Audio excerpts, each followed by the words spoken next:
نمیدانستم این احساس غم دارد، کمی هم دیر فهمیدم.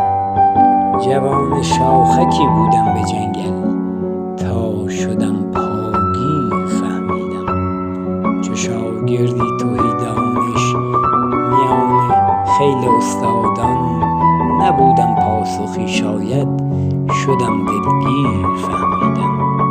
جوان بودم کمی جویای نام رود دانش را، به هر پیمانه نوشیدم چنان دلسیر فهمیدم.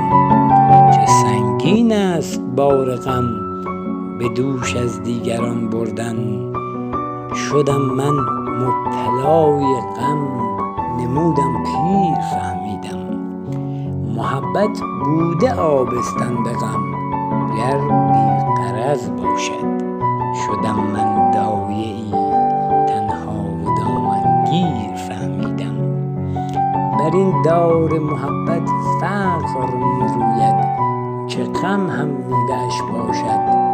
درختم پرثمر شد خم شدم، افتاده سر بر زیر فهمیدم. بیایید ای ابرمردان عالم، میوه برچینید رسیده نوبرم، آمده ماه تیر فهمیدم. چو دنیا هیچ و بعد از آن محبت ماند و نیکی، شدم صیاد و غم صیدی چنان دستگیر فهمیدم.